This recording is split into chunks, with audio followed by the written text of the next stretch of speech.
Imam di Faryah, seluruh jawatan Kota Faryah, tuan dan puan, sama kita pada hari ini itu Ustaz Abu Bakar Siddiq menunjuk tentang waktu yang sangat sekali kami menuju Quran ini dalam bulan Ramadan. Moga-moga insyaAllah sahabatkan perkongsian tazkirah tidak semuanya sekali lagi dalam kitab bulan Ramadan ini masih ada lagi ruang untuk sama kita jadikan Ramadan terbaik dari tahun-tahun yang lepas. Jadi dengan tidak menyiapkan masa untuk segala makna, dipersilakan untuk Ustaz Abu Bakar Siddiq untuk menyampaikan kuliah subuh pada pagi yang mulia. Dan dengan segala amatnya dipersilakan.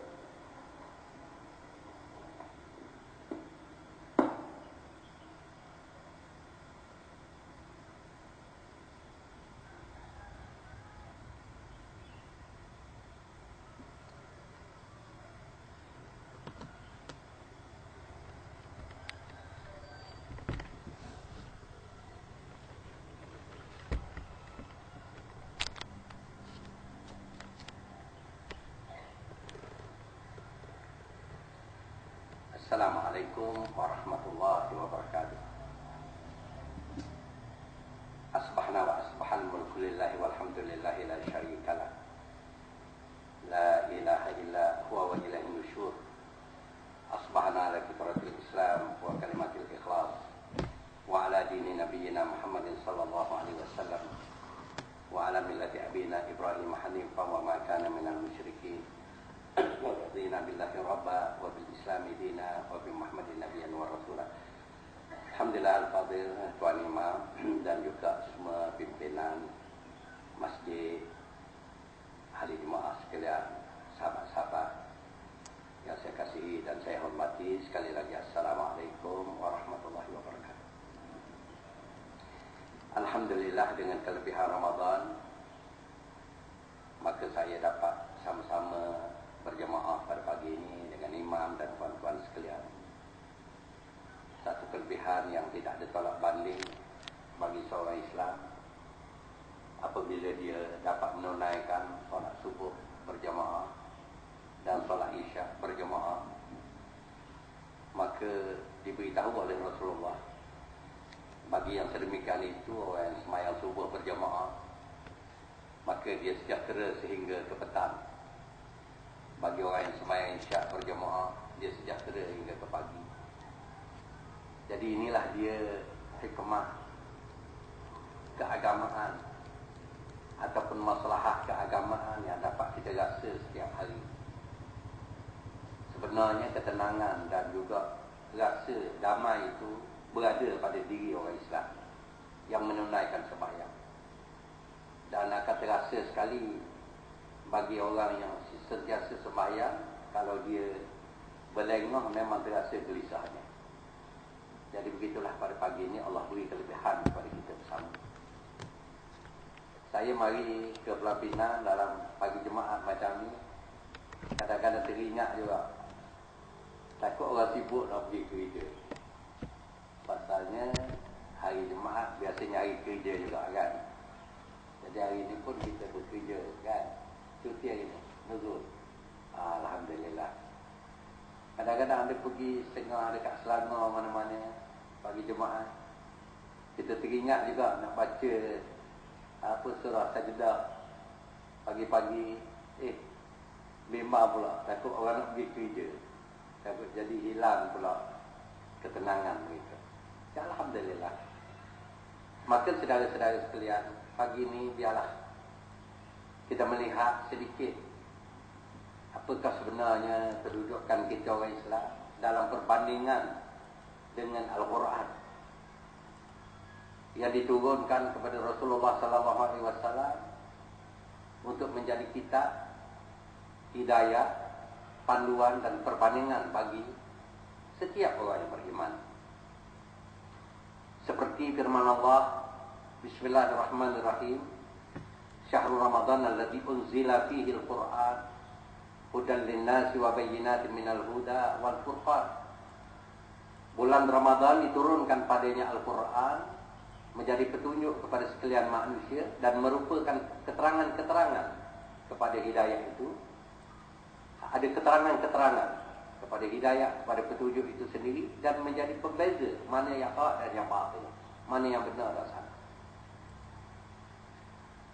Umat Islam akan terbina dan akan membangun, akan maju, akan menjadi bertamadun sekiranya umat Islam itu mempunyai susunan dalam kehidupan mereka. Dan susunan ini yang Allah sangat kasih, Allah sangat kehendaki, sehingga Allah menyebutkan innallaha yuhibbul ladzina yuqatiluna fi sabilihi shaffa ka'annahum bunyanun marsus. Sesungguhnya Allah kasih kepada orang yang berjuang di jalannya, di dalam shaf, di dalam suatu susunan perjuangan, seolah-olah binaan yang tersusun kokoh. Maka shaf ini, saudara-saudara sekalian, mestilah sifatnya, pergerakannya menuju kepada matlamat, yakni mencari keredaan Allah Subhanahu wa taala.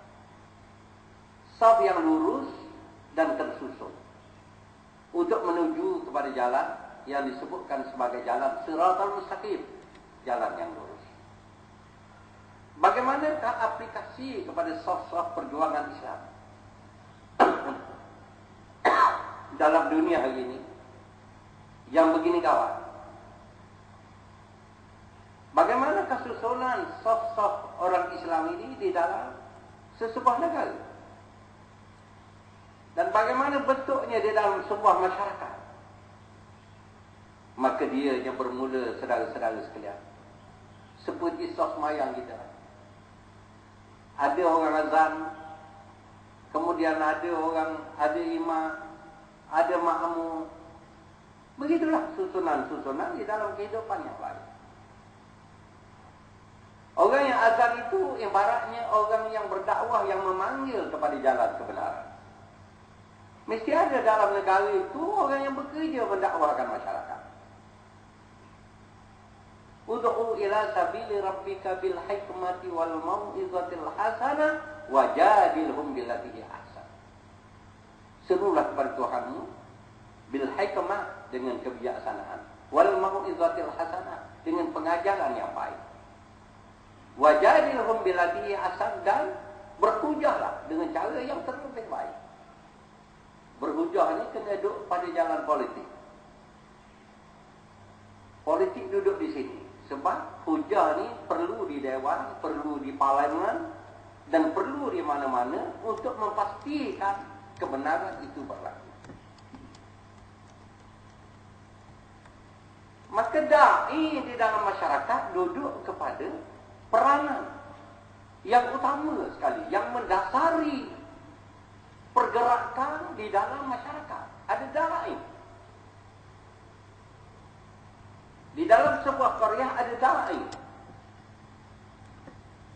Mesti ada gerak kerja untuk menyampaikan Islam. Tidak boleh tidak ada. Sebab ini adalah asas kepada pembangunan manusia. Dan Rasulullah diutuskan kerana itu. Kerana menyampaikan dakwah itu. Sehingga Allah menyebutkan dengan tegas, ya ayyuhar rasul balligh ma unzila ilaika min rabbik wa in lam taf'al fama ballaghta risalatah wallahu ya'simuka minan nas. Wahai rasul, sampaikan, balligh ma unzila ilaik min rabbik, sampaikan apa yang diturunkan kepada kau, yakni Al-Quran, yang diturunkan daripada Tuhan kau, sampaikan.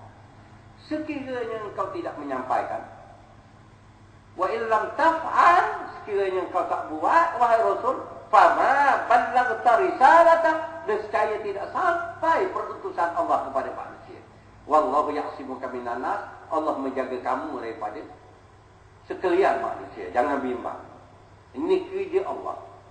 Allah minta menyampaikan. Ini kerja dia. Jangan takut, jangan bimbang. Jangan ada itu ini. Rasa keluh kesah, bimbang. Nak menyampaikan Islam, jangan.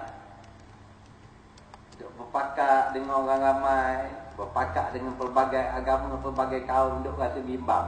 Nak cakap Islam. Jangan. Tak boleh. Itu bukan kerja kita.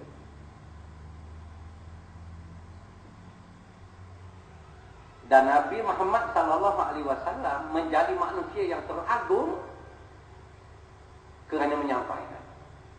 Wa innaka la'ala khuluqin azim, dan engkau wahai Muhammad berbanding dengan sekalian makhluk engkau paling agung akhlakmu kerana engkau menyampaikan. Sehingga daripada syirik menjadi tauhid masyarakat itu.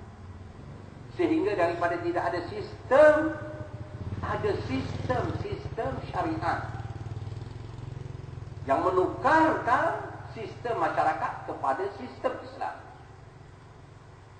Daripada perkembangan yang tidak ada orang melainkan Rasulullah saja sebatang kala, menjadi begitu luas dalam jangka yang tidak panjang perkembangan Islam.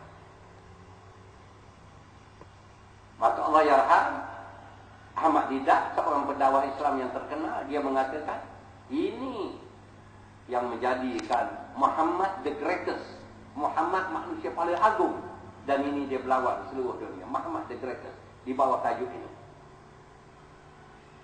Antaranya yang dia berlawan dengan James Swagger di Amerika Syarikat. Muhammad the greatest, Quran Word of God, ini antara tajuk-tajuk dia yang dia berlawan.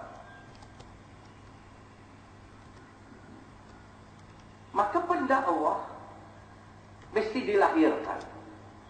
Dilahirkan. Kalau di dalam sesebuah Korea itu wajib ada. Falaula nafara min kulli firqatin minhum ta'ifatun liyatafaqahu fid din wal yunziru qaumahum idza raja'u ilaihim la'allahum yahtadun. Mesti ada orang pergi belajar dari dalam kampung itu. Kenapa tidak berlaku orang pergi belajar? Sehingga dia faham, bawa balik agama, ajar kepada masyarakat. Ini yang Al-Quran gariskan, Al-Quran sebutkan. Dan ini adalah susunan skema yang diletakkan oleh Quran. Kalau pelajar nak masuk periksa, dia kena jawab ikut skema. Tak jawabnya, mungkin markahnya rendah, tak dapat tinggi. Yang nak 5A UPSR itu atau 10A SPM itu mesti jawabnya ikut skema. Maka guru-guru sekolah akan memanggil orang-orang yang berpengalaman dalam memeriksa kertas, memberi seminar-seminar supaya pelajar-pelajar ini jawab betul ikut skim dia. Bahkan Al-Quran mesti lebih-lebih lagi. Orang Islam nak berjaya, buat ikut je. Apa yang faham buat gitu. Boleh tahanlah. Yang masalahnya baca jadi imam 40 tahun pun tak faham juga.